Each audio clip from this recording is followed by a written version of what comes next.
Welcome to How to Talk to Kids About Anything with Dr. Robyn Silverman, a podcast loaded with practical tips, powerful scripts, personal stories, and simple steps to make even the toughest conversations easier.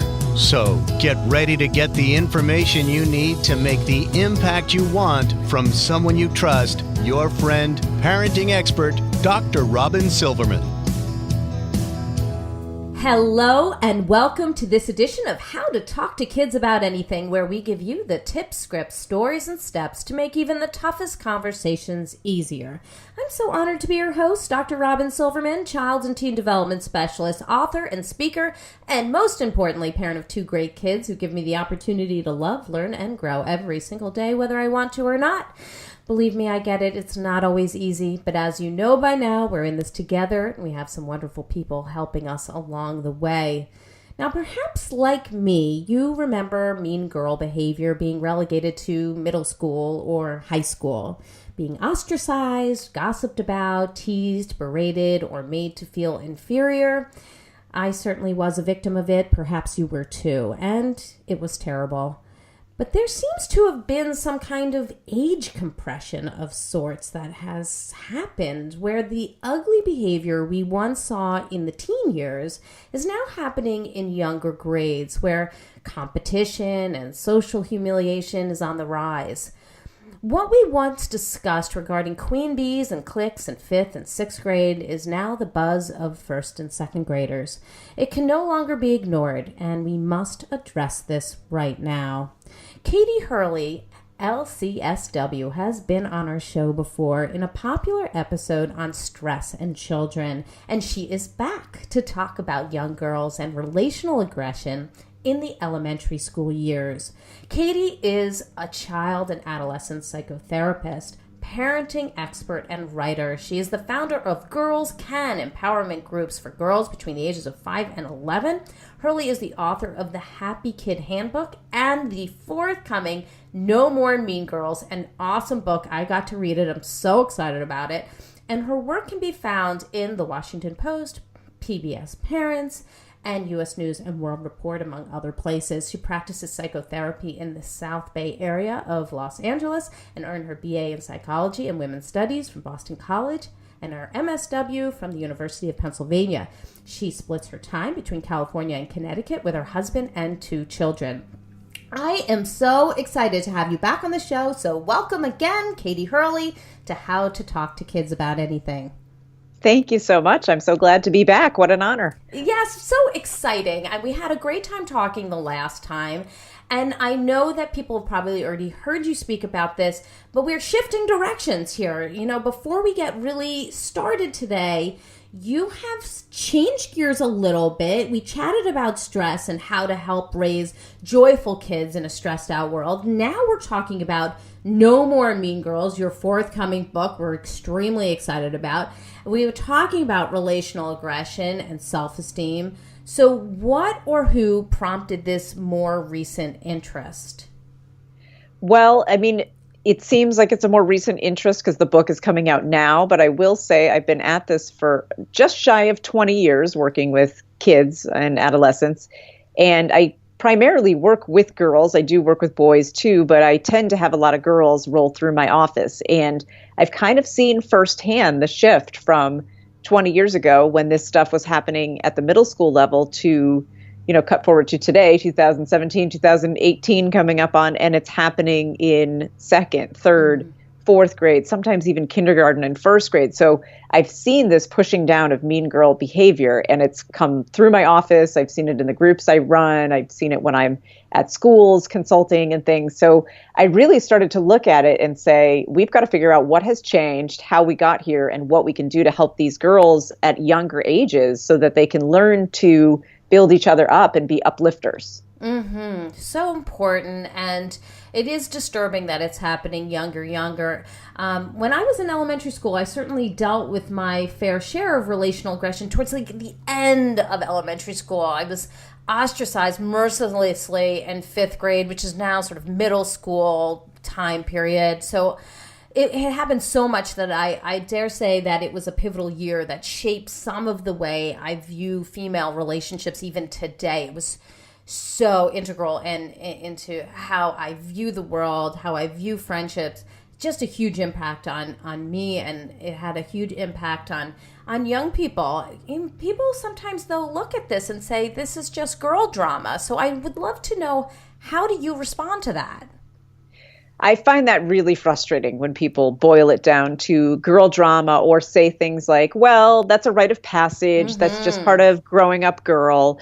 This stuff does not have to be part of growing up girl. If we continue to look the other way and make those bland statements, it will continue. But we really don't need to just prepare our girls to survive this kind of stuff. We can help them to be the change agents that stop this sort of stuff from happening. So I think, what I find is that a lot of it stems from poor social skills that haven't been taught or haven't been internalized. Right. From anxiety and from low self-esteem. When we sort of like hit those three prongs and we figure out where is the behavior stemming from, we can help girls correct it. Mm-hmm. No, I like what you're saying here, and I do find it up to be a frustrating statement, that sort of idea that we're just going to boil it down to girl drama, just like in the same way that I dislike that boys will be boys kind of idea. We're just sort of shove it in that box and say, well, yeah, you're right, just like you were saying, it's a rite of passage. But a lot of things have changed since we were young. Time has passed. My daughter, who's now currently 8, almost 9, she's already talked about over the last 2 years that some girls on the playground are mean. They don't allow other people to play. They have their own clubs. They call people names. And she's visibly very shaken, upset by it, and we have had to have conversations about it. I don't remember having that kind of situation when I was in 2nd and 3rd grade. So what is changing in girlhood, and why are younger and younger girls engaging in relational aggression? Well, I think there's a lot of factors at play. And so we have to sort of widen our lens and look at the whole arc of the behaviors and why we're seeing this happen. Things are different in childhood than they used to be. 30 years ago, when kids were in school, if things came up, teachers had the time and space to deal with them both swiftly and make them into sort of life lessons for the whole classroom. Mm-hmm. So, and I even remember being in 4th grade, and I tell this story in my book, but being in 4th grade and 2 friends, we had a play date on a Saturday, and you didn't call them play dates then, you were just at someone's house. Yeah. But, we were over at someone's house, and we came up with this really funny name, what we thought was a really funny name for a club. We really didn't know what a club was. We were young, but we thought that the Smelly Sneakers would just be this really funny name. So we spent the day making all these posters for the Smelly Sneakers Club. The club was nothing but a couple of posters. It didn't have meetings. It had no organization whatsoever, just a funny name and some cute posters. And we talked about it at recess the following Monday because we were still sort of hopped up on the idea and the funny name. And another child told on us. Well, within 45 minutes, we were pulled inside and talked about how clubs are exclusive. And when you form clubs, then you leave people out. And we weren't upset. We were not punished. We weren't sent to the principal. We just had a chat with the teacher. And then the teacher sort of made it into a lesson later when everybody else came back in about, well, how do you include other people? And what happens if you start one club and not everybody's invited to it? What a great teacher. What a great teacher. Yeah. And she had the time to do that. And we never did that thing again. That was kind of the end of the Smelly Sneakers. And we laugh about it, and we really had no intention to leave anybody out. We just thought we were being funny. Mm-hmm. So, those lessons used to happen more regularly in the classroom. Right. And at home. Yes, kids had more free time. They were outside a lot. They were playing together a lot. They were solving problems on their own. They were really in the trenches of childhood, just learning how to get along and how to work through a conflict. 30 years ago, a bunch of kids couldn't agree on the rules to a game. The game ended, and that was the end of the fun. Mm-hmm. So they figured out how to agree on the rules and how to adapt it so that everybody was happy, so that the game continued. Mm-hmm. Well, kids don't have that ability anymore because they're not just out wandering, looking for a group of pals, playing, making stuff up. Their lives are very scripted. They're constantly being told what to do by adults, whether they're in an art class or a team sport or anything. They have adults leading them, guiding them, telling them exactly how to do things. and they're not sort of learning more organically on their own anymore. So that really has affected girlhood because their social skills are different. If they're not being taught something specifically, they're not getting it. And so a lot of girls aren't, they don't know exactly how to relate. They know that they want to have a group of friends. They know that they like certain things, but they don't necessarily know how to communicate well with other girls. So we see a lot of the sort of recess stuff when they come to me, when it gets to my office. A lot of it boils down to miscommunications, misunderstandings, and just where you have one very, everybody has different personalities. So sometimes you have a really strong personality, and that girl sort of becomes the quote bossy one, or the queen bee, or the leader of the pack, whatever you want to call it. And then you have the quieter ones who don't feel like they can assert themselves, so they don't really speak up as much, and they don't know how to navigate it. So you start having problems. And the ones that you're likely to hear from are the quieter ones. Those are the ones who will say, well, these girls are mean, these girls don't let me in. And those girls will say, they will sit right in my office and say, well, we would let her in. It's just that we like to do this and she doesn't like to do this. And so, they have to learn how to manage conflict, how to work through things.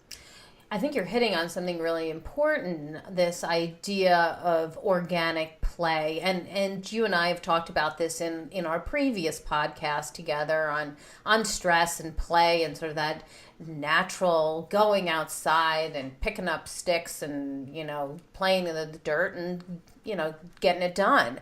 I had this interesting conversation with a friend the other day who said that he was given a book. His mom had gotten this book from the library because they were getting rid of old books. The book was from the 1990s. It was on defiant children, and he's had some issues with his son. And he's like, how I knew it was not from today? There was this whole section on what if your child says that he does not want to come in from being outside. And right. It really kind of hit me because that's exactly how we were. We went outside, we, found whoever was outside. I would not come home until the streetlights came on at 6:00. There was a siren that sounded in town, and then we knew we were to be home. All that other time, we were playing. There was no adults, sort of kind of going in and guiding things. And I think you're right that the more time that they have for this organic play, the more they kind of understand on their own how to negotiate, how to nurture, how to be assertive, how to give in sometimes if that's necessary to compromise. And these girls maybe are not given that opportunity at this point because, as you're saying, things are more scripted. And, frankly, people get a little bit more worried these days about having their kids out and about, or the sort of helicopter parent idea. So what do we do about that? What is our next step to helping these girls kind of get those skills? Well, yes, you're right. There's a lot of, there's fear on the part of the parents, and, the world has changed. So you can't blame parents to some degree for feeling worried about sort of that extended outside playtime, depending on where you live. Right. My kids have more playtime outside, more freedom in Connecticut when we are in Connecticut than when we are in California. And that's just sort of the facts.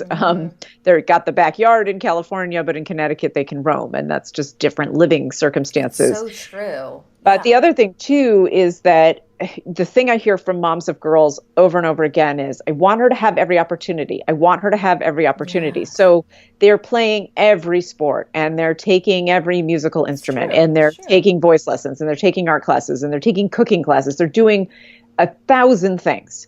So they're exhausted. They're completely exhausted. They're not sleeping enough. What we know about kids and sleep is that when they don't get enough sleep, they are cranky, and they have a hard time relating to other people, and they have a hard time listening, So and some of it sounds obvious, but when you really sit back and you look at your calendar of events for your kid, can you really do that gut check and say, yes, my kid has enough time to play, enough time to read and relax, enough time to get, 9 to 11 hours of sleep every single night, enough time for healthy, non-rushed meals. Those things are important. And then the other thing that's important is that, and I love organized sports, I do. I mean, I was an athlete growing up and I played in college. So I am a proponent of organized sports. However, we are starting kids much, much younger, girls in particular, so that we're cutting childhood short to get a certain skill set for them. And they're also facing just toxic competition. It's so true. You know, 30 years ago, the competition in girls' sports was healthy.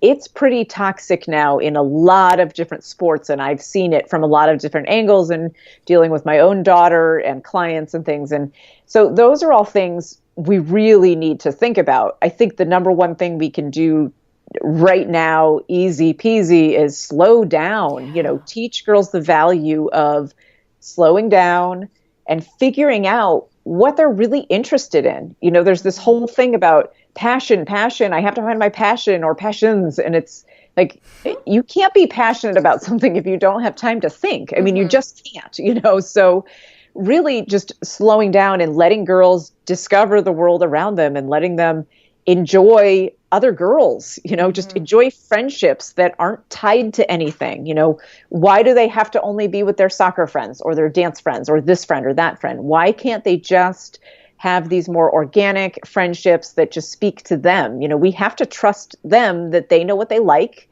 and they know what they want and they know what they're doing. And we don't do that anymore. We don't trust kids. So, you know, that's an important piece. And then really talking openly and honestly with girls about what they're seeing, what they're doing. You know, kids watch more TV than they used to, and part of that is just there's more available than there used to be. And, I mean, and more times. There's more times. And, you know, I joke with my kids all the time that it was like, well, there was like the Electric Company. That's and, right. You know, one other show. And if you didn't hit it at exactly 5 o'clock. That's right. You know, so they are, and I don't like to blame media because I think there's a lot of good that comes out of media, but they are, you know, these tween programmings for girls. I mean, I want to scratch my eyes out when I watch a lot of it, you know? Yes. So, and I try to find the healthy things. I'm a huge fan of Just Add Magic. And there's a couple other shows that targeted for tween girls that I think are really well done and that don't include the toxic competition or the boy craziness and all that stuff. But we have to admit that a lot of girls are taking a lot of their cues from some of these things they're seeing on television, in the movies, even that they're reading in more modern, you know, kid lit. Yes. So I think, you know, we have to, if we're going to have that stuff in our lives and expose our kids to that, fine. But then we really need to talk about it and we need to be present when they're watching that stuff. And I mean, my daughter, I drive her nuts, but I will pause it and be like, can you believe what just happened? You know, and we'll talk about it right there as it's happening because they need that feedback. You know, they're sitting there, they're internalizing these cues. They're trying to figure out how to navigate girlhood. Well, you know, we can either sit back, not say anything and let them take all those cues and do with it what they will, or we can help them work through it. And, you know, when you're honest with kids and you talk to them and you ask them what they think about things, you really have meaningful conversations and you really help them. Bingo. I mean, it is like, that is the crux of why I do what I'm doing right now. I think the conversation piece is so important, and we do need to take the lead from our girls, and we kind of have to take the leap, you know, a little bit of courage and say, you know, I might not know what the heck I'm about to say, and I don't know what conversation we're about to get into, and I don't know if I'm going to like what I'm about to hear, but I'm going to do it anyway. So I like what you're saying there, and I agree with you. It's important. So thinking back to, you know, when I was in 5th grade, I wish I had spoken up for myself more. I mean, look, I was in 5th grade at the time. I'm certainly not like angry with myself or, you know, like frustrated with myself. But like when I look back, I'm like, ooh, I just wish I had sort of changed directions, and I wish I had, you know, sometimes I even think like, oh, if I had that chance to go back, like I wish I would have said this. I wish I had said that. Of course, this is not possible, but I have a daughter now, and, you know, you and I both work with girls. So what, in your opinion, are some concrete tips that we could use as guides to help girls to be more assertive, especially in those situations where they don't like what's going on or they want things to go in a different direction? Assertiveness training is so important. I can't highlight that enough. In my groups with girls, I spend a huge proportion of time helping these girls learn how to assert themselves, just helping them learn how to even just use their voices at all. I mean, there are times when I have 20 girls in a room just screaming no repeatedly so that they can get used to saying the word no, because girls are constantly told not to say no. Right. They are, socialized to believe that no is like this bad word. So then when they need to use it, it feels uncomfortable. Or when someone needs to use it on them to set a boundary, it feels devastating. Yes. And that shouldn't be the case either. We should all be able to set healthy boundaries and say no. And so that's kind of a word we all need to take back, but especially young girls. And then I teach them how to stand up straight, how to make eye contact, how to have an assertive voice that's not overpowering, but that can be heard and speak clearly and say what you mean. These are all things that girls really need to learn how to do. We're seeing all this stuff come out in the news right now. We have got to focus on assertiveness training now for girls and boys, but particularly for girls who are socialized to sort of shush and keep quiet. I mean, research still shows that boys are called on more frequently in the classroom and sort of get more bonuses from teachers in the classroom unintentionally, but it happens. So we really have to work on this. I always tell parents a really fun thing that families can do at home, girls and boys, is have a weekly family debate night and pick silly things. You want to do gummy bears, pro or con. And so one kid is going to be pro and the other is con, and they have the week to sort of figure out their arguments and maybe do some research online about gummy bears and what goes into them, whatever. And then you host a debate night, right? And everybody gets a turn to talk and somebody moderates it and somebody asks questions and they go back and forth. And, it sounds like a silly thing, but this kind of play is good for older kids. And we have a tendency to say, oh, kids get to be 8, 10 years old and they don't play anymore. And that is just not true. Play shifts as people grow. Adults play. You have a husband who goes out and plays basketball with his friends to blow off steam. That's playing, People continue to play as they grow. And we need to recognize that and find ways for kids to do it that makes it fun and gets the whole family involved, because that's how we work on things. This is tough stuff to work on. But when you make it fun, you can do it. And so, and then even just using literature or the movies and things that you're watching, Wonder is out now, and that's an amazing movie experience for a million reasons, but also to help kids look at, well, how is that one standing right now? What do you think he's feeling? And what does his eyes looking at the floor all the time tell you? Helping kids think about, well, what does my body language show and what does my voice tone show? When they can really pick that stuff apart, they can learn to amplify their voices and to stand a little taller. Beautiful, beautiful. Yeah, I think my kids would actually like this kind of debate idea. We've started doing at the dinner table stories and around, everybody gets a line, because, I wanted my kids, and they also, they like it, but I wanted my kids to feel like they could, kind of make a story all together, and that they could all have a voice in creating a story, especially as they're learning in school how to write a story, how to, speak up for themselves. And it's a little, at first, especially for one of my children, it was a little bit scary. He was not wanting to participate because, you don't want to say something wrong. So even for those younger kids who you're like, well, I don't know if they could do a debate, but maybe they could do something where they're contributing to, a project that you're doing or a story that you're creating. It's just one way to kind of get them to lend their voice.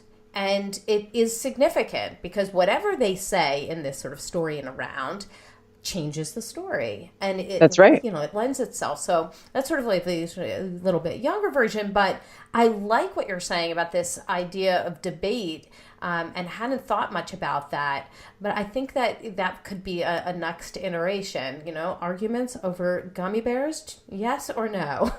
Exactly. Well, it gives them a voice, a safe place to start voicing opinions. We all have strong opinions on things. Kids tend to be shushed and they tend to be told, keep your opinion a little lower. That's a mistake. They have to learn how to voice their opinions, and learning how to get some research to back it up or some thoughts to clearly back it up is helpful as they grow. Sure. Well, speaking of research, I know that you talk a lot about research in your latest book, and there was a very large-scale study of over 10,000 women, the Dove Global Beauty and Confidence Report, that says that 7 in 10 girls with low body esteem say they won't be assertive in their opinion or stick to their decision if they aren't happy with the way that they look. Have you found that body esteem and the way that people look at their looks curbs the way that they are assertive or the way that they do or don't speak up for themselves? Absolutely. I see, girls who will sort of try to hide, so they put on the big hoodie sweatshirt and they put up the hood, or they're wearing really loose clothing and they put up the hood and look down a little bit more. I absolutely see that in my office and in my groups a lot.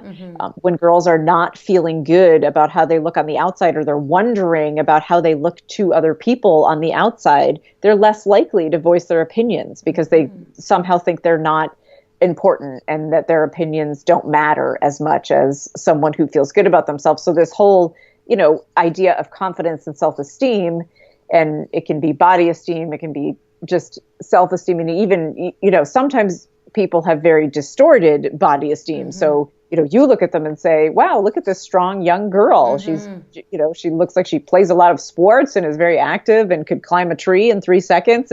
But that girl is not feeling that that's how she looks. So, we also have to be careful about making leaps. As parents, our gut reaction is to protect them in a variety of ways. And sometimes the way that we do that is that we accidentally dismiss their feelings. And so when a young girl goes to a parent and says, I don't think I look right, or I don't look like my friends, they'd say, of course you're beautiful. No, you're perfect, just the way you are. Right. And while those are nice platitudes, they don't do anything for what the girl is actually feeling on the inside. And so I try to encourage parents to be able to take a deep breath when they hear something that scares them. We react that way when we're feeling nervous. Well, how could my daughter possibly feel this way? I think the world of her. And our anxiety prompts us to react in this sort of strong but dismissive way. And I try to encourage parents to take a few deep breaths and then ask a why question, or what makes you say that? Or tell me more about why you're feeling that way about your body, or,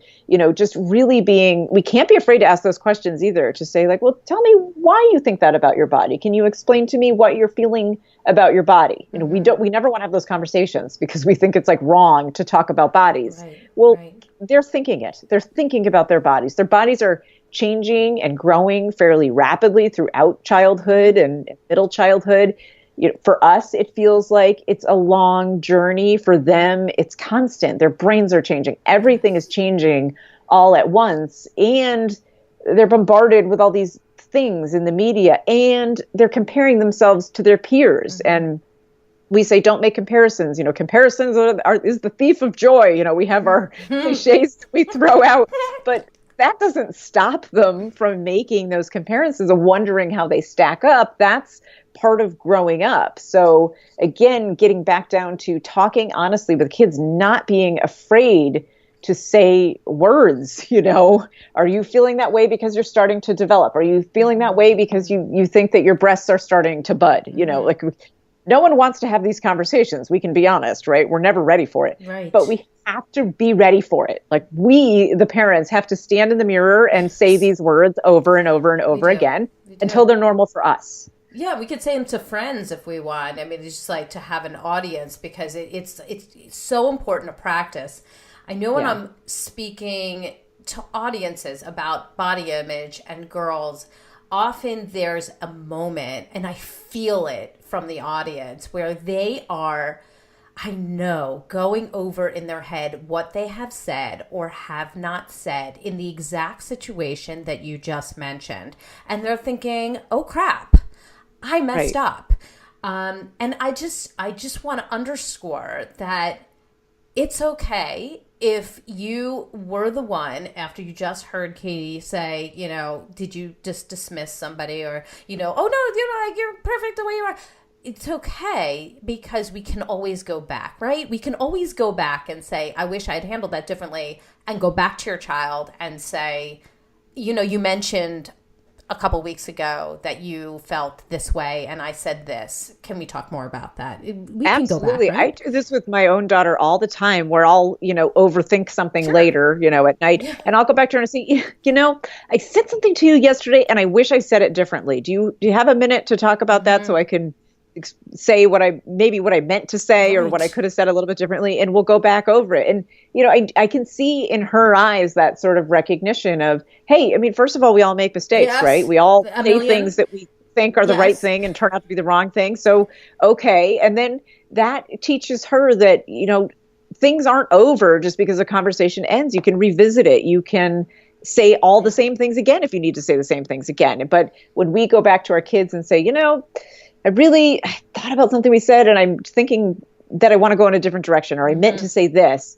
It sort of gives them permission to rethink the things that they've said or to, bring up other stuff. And I think that's just a good communication tool, good lesson. And I love the idea that, we can make mistakes because we make so many of them. And, sometimes people think that somehow because we do this professionally that we somehow have these like amazing children that are perfect all the time and we are somehow perfect all the time. I mean, it's just like laughable because it's so untrue. What we do have is the ability to like think about it later and go, wow, I really messed up just now. So that's nice.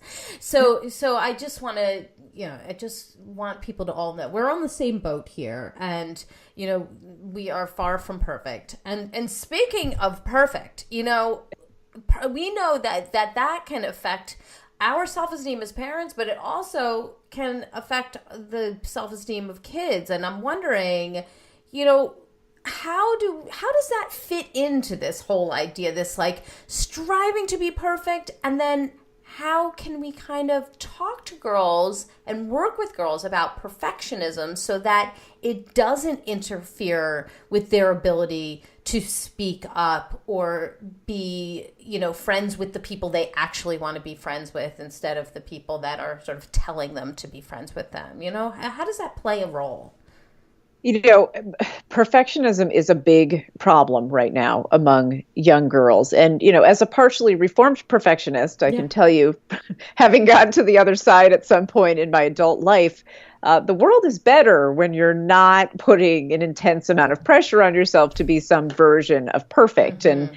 And, I talk to girls a lot about the fact that we can strive for excellence. We can strive for success. Mm-hmm. We have to be willing to fall short. We have to be willing to stumble along the way because nobody gets from A to Z without hitting a single obstacle. That just doesn't happen in the world. Right. And unfortunately, I think one thing that young girls go through right now, because they are so much more enmeshed in media and things that are happening. They know way more about the world now than we did as girls, so yes. They're privy to so much more. And we really weren't, we just didn't know that much stuff. And they see so much stuff, even just looking over mom's shoulder when she's checking her Facebook feed or Instagram or things, they're always kind of, and they do that not because they're trying to be sneaky, but they're looking for clues. They're trying to figure out why we like it, for one thing. They're trying to figure out what we get out of it. And then they see things and they're trying to make sense of the things they see. So it's sort of like this whole convoluted thing. But girls are, because of all the competition right now. So the problem with all this toxic competition is that somebody always has to be the best. Mm-hmm. And if there's a best, well, then there's a worst. And who wants to be the worst? Right. So, but girls from very young ages, kindergarten, first grade, are getting thrown into soccer teams and softball teams. Like competitive travel. Yes. Yeah. It's very highly competitive. It's intense. It's a lot of pressure. They're being told how to do things exactly right. And when they fall short, they're reprimanded for that, So that's one factor. Then we have the pushing down of academics. We are expecting much more of children at a younger age than we ever did. and they're constantly being assessed. So unbelievably, I cannot believe what my second and third graders are learning and doing and expected to know. I cannot believe it. And I have no idea how I would have done in the same environment. And, I talked to a little girl recently who, I want my report card to be perfect. I want to get perfect grades. And I said, you're 9, that you're 9 and you don't actually have grades. Right. Like you're just satisfied. Do you meet the requirements for the grade? That's it. That's it. Right. Aim for 3. But, and she was like, but there's numbers. And if I get all the best numbers, I will get this reward. Oh. And I thought, now we get it. Right. And not every parent is doing this, but even the parents who aren't doing it, well, the kids, that's what they talk about at school. Well, what do you get if you get all 4s or all check pluses or, whatever your school is, or all E's or whatever their thing is. Yes. Well, what do you get? Do you get money? Do you get ice cream? Do you get to go to the movies? What do you get? And I don't get it. Right. And so we forget that kids have these very detailed lives that don't include us. Right. They leave us have conversations for and things. Yes. They talk about things. They hear things. They learn things.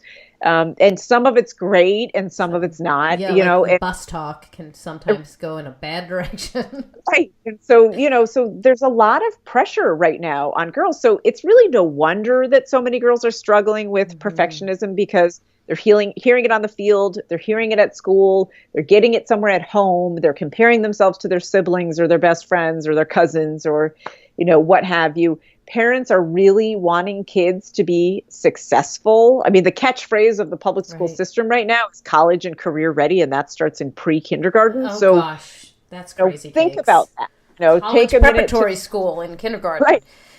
Chew on that, and then think about, well, it's not really that off the mark that so many girls are struggling with this. So, the question is, what do we do? Well, we find outlets for them that are not competitive, that are just healthy. We find role models for them who can tell them about all the mistakes they made. I often, as an author, go into school classrooms and talk about the mistakes and talk about the failures, before I got to be an author, and talk about the missteps that, almost made me not become an author, so I am very open with kids going in and talking to them about how, yes, it's great. This is my second book with a major publishing house, and I'm very excited, and I hope a lot of people read it, but maybe only 2 people will, and I'm going to have to be okay with that. I'll read it. I'll be one. I'll be one of the 2. I've already read it. I think we get, kids to hear from, sometimes from athletes, college athletes and things, but also just from regular people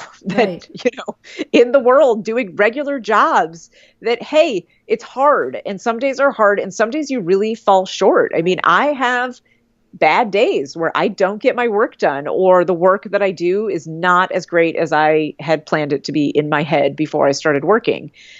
I can beat myself up about that, or I can take a break, sleep on it, and start again the next day and give myself a do-over.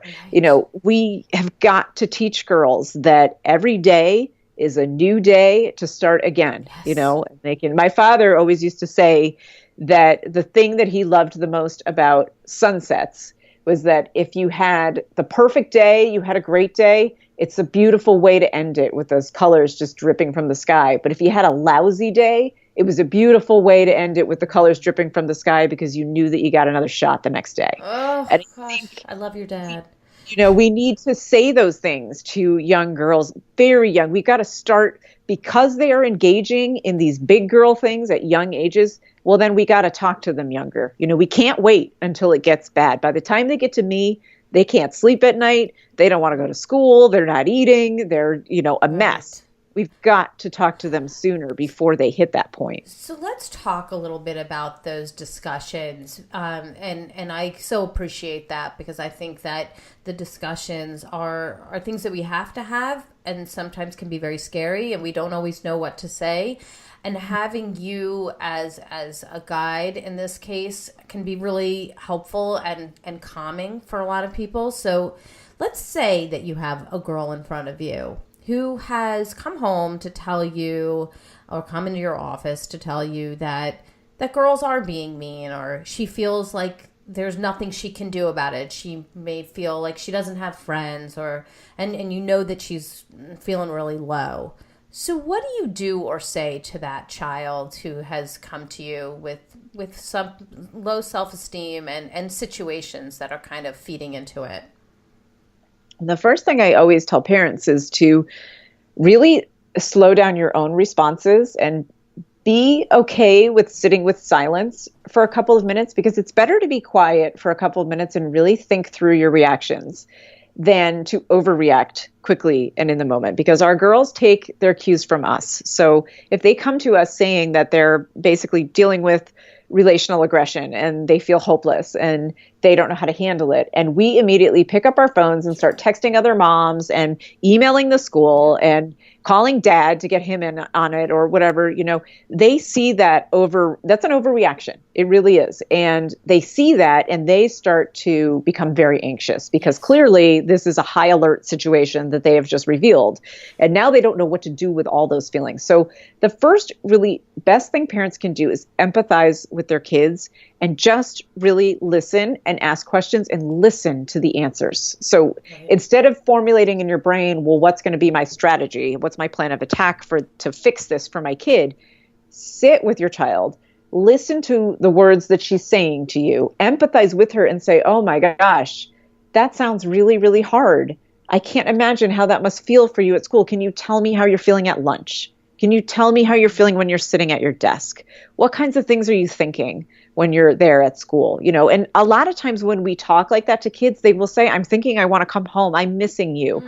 I feel like I can't stay there anymore. They'll start really sharing those inner anxieties and those inner worries that they're struggling to get through all day long. And remember, when girls are going through this, they are in survival mode at school when they are away from you. You are their lighthouses. So, they are in survival mode. They are waiting for that beam of light to wash over them and make them feel better. So we can't panic. We have to listen and we have to ask more questions.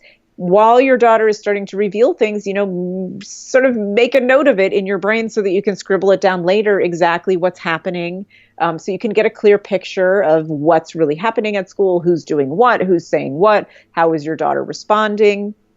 And then just sometimes a simple answer is, what do you think will make you feel better at school? And you can kind of get to the root of what is it that your daughter needs? Well, having a friend. Okay. So, one thing I do with kids all the time is I make little friendship maps, because when they're at school for so long and they're in elementary school, they tend to be in one classroom. And even in middle school, they travel in packs from class to class a lot, depending on level, right? So they tend to see the same kids over and over again.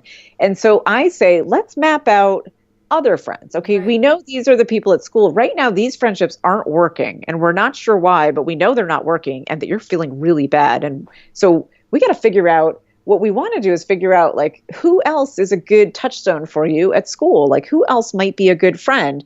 So was there anyone that you took choir with, or was there anyone that, is around in the neighborhood, but in a different classroom that you really like? So helping your daughter explore, who are the other people in my life? Because when girls are feeling hopeless, they're feeling like no one likes me. No one wants to be around me. They're all being mean to me, and so that's very overwhelming feeling if you have ever experienced it. Absolutely. I mean, it's devastating. Sure. So helping them realize that they're actually really not alone is the best first step. You will have time to deal with the school and the other parents and all of that stuff after you speak with your daughter. But when you are talking with your daughter, you've got to stay focused on her. And so map out those other friends that she has in life. And then talk about, well, how can we amplify those friendships? Let's think about, should we invite that girl over, tomorrow after school to just hang out? We can watch a movie, or you guys can just play outside, or, we can go to the park, whatever you want to do. Start getting your daughter thinking about there's always more than just one person in the world, so one person might be being really mean at school, and I'm going to help you with that. But let's think about a second person that is being kinder, that we can really focus on right now, because everyone needs to have one friend that they feel good about. None of us, we're not meant to be alone. We are social beings. So everybody needs one friend. So I think, really opening those doors to conversations, just asking more questions than giving answers really helps with young girls, because they have the answers and they want to communicate with their parents, but they don't always know how. And it feels embarrassing to try and talk about stuff like this. They feel like failures that they're being targeted at school. They're mortified that they have no friends, and or that they think that they have no friends. So it's hard to bring this stuff up. Right, absolutely. I love the idea of the friendship map, and really, focusing on some of these other people who might be on the periphery and bringing them into full light.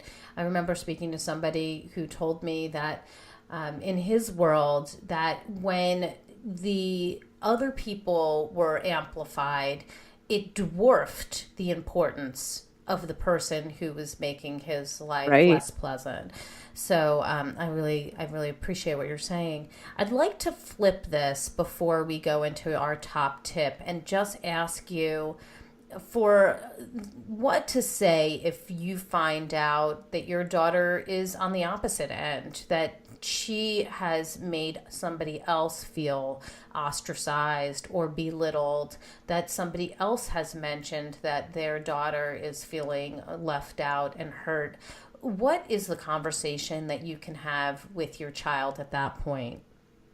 Well, the first thing is you have to be willing to believe it, because 9 times out of 10, the problem I run into is that moms say to me, there's no way, she said she didn't do it. Of course she's going to say she didn't do it. She doesn't want to no one wants to get in trouble. And sometimes when we feel guilty, our gut response is to deny it because we wish we didn't do it. We wish we didn't say those things. And so I think, again, and it's hard to empathize when you think that your kid is doing something atrocious, but sitting down with your daughter and saying, it sounds like you are saying some really unkind things to other girls at school, and I want to understand what's going on. You must be having a really hard time and I'm not seeing it. And so I want to know what's going on. What's making you feel like you need to say those things? And yes, she's going to deny it the first time, and you're going to have to repeat the statement. And you may have to say, well, the teacher sent home a note that she overheard you say this and this to this little girl.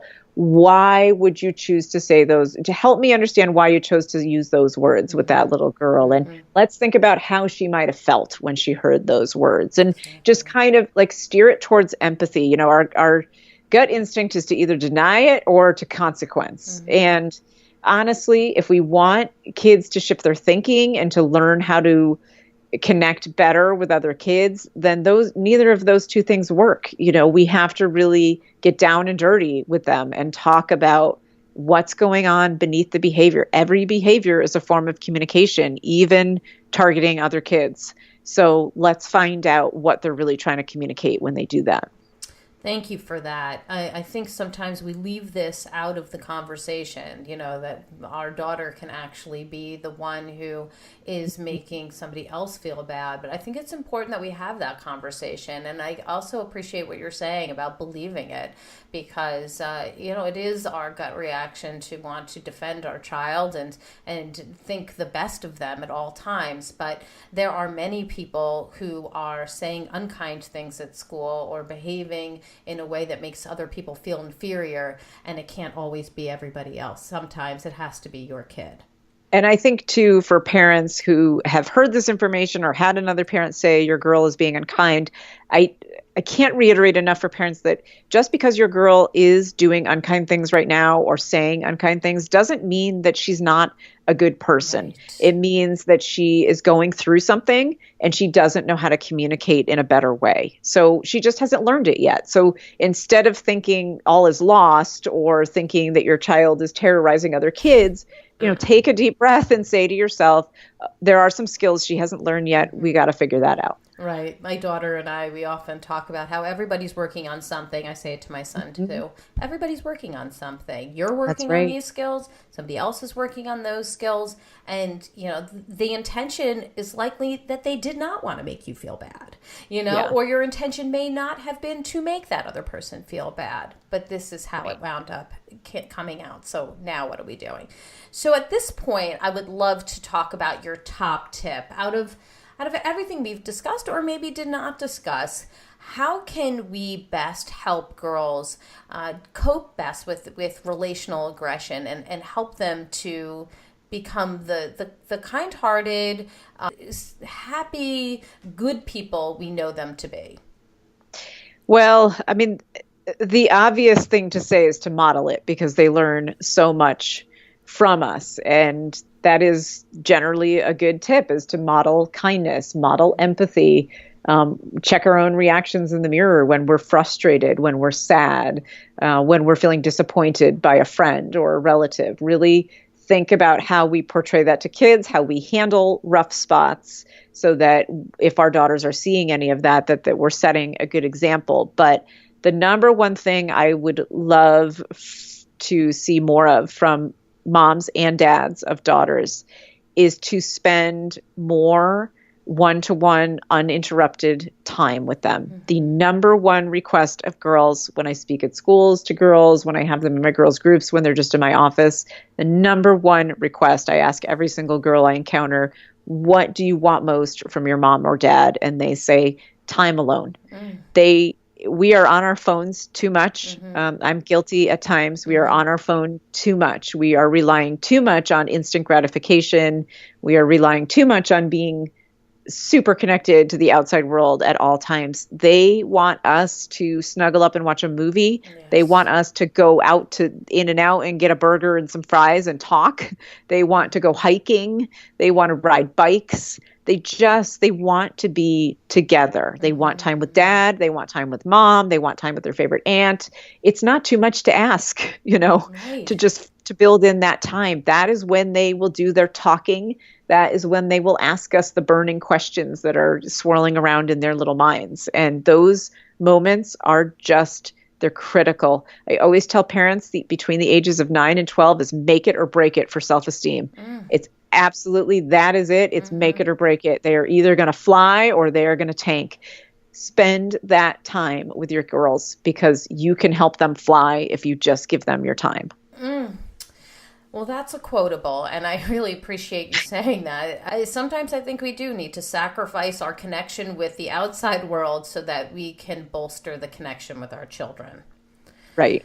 So thank you for that. I'm so excited to get your book out to the world, and I feel like it's really going to bless this world with so many great skills. I like the stories you provide in it. I like the tips you provide in it, and you really feel like you're talking to us. How can we get a hold of your book and give me the resource of the week? Well, the book is available for pre-order everywhere that books are sold now. I love it if you went to your favorite local independent bookstore and requested to put a copy on hold. It will be available for purchase January 30th, but you can pre-order it now. And I do love my indie bookstores, but perfect. That could be the resource of the week. Yep. And in the event that you can't get there, you can also do IndieBound, which is online, or of course all the Amazon and Barnes and Nobles and the big ones. But I do love to support our local independent bookstores, because they are doing great work getting the best books into our hands, and I love that about them. Okay, and your website is? And my website is practicalkatie.com, and you can find me on Twitter and Facebook and everywhere else, although I try to balance it. Yes, and we will be tweeting this out and getting it out on Facebook. We want people to learn all about you and your book and the wonderful tips that you provide. I just so appreciate you joining us today, and you've provided some great talking points, some important things to think about, this idea of connection and really listening and being quiet and asking good questions. All of these things are important to build the self-esteem of our girls and start to reduce this mean girl culture. So thank you so much for being on the show and talking to us about your perspectives. Thank you so much for having me. I appreciate your support. Of course, anytime. Well, I've got my takeaways, and sweet friends, I know you have yours. Let's discuss them. Come up on Facebook. Let's go to the Dr. Robyn Silverman page, or let's chat about it at drrobynsilverman.com or twitter.com/Dr. Robyn.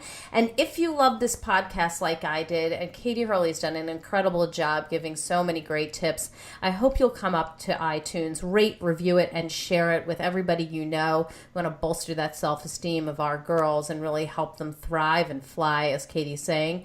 I truly appreciate it.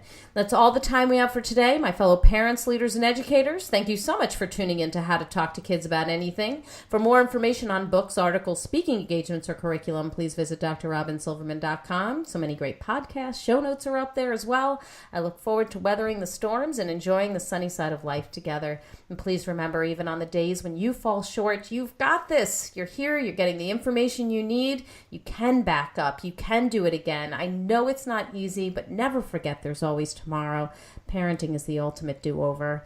I see you. I'm right there with you. And as there's moments when we doubt our know-how, our choices, and our sweet sanity, please know you are 10 times the parent you think you are. You really are. Until next time, this is Dr. Robyn Silverman with How to Talk to Kids About Anything. Please tune in again and keep connecting through conversation. See you next week. You've been listening to How to Talk to Kids About Anything with Dr. Robyn Silverman. For more information on books, articles, speaking engagements, or curriculum, please visit drrobynsilverman.com.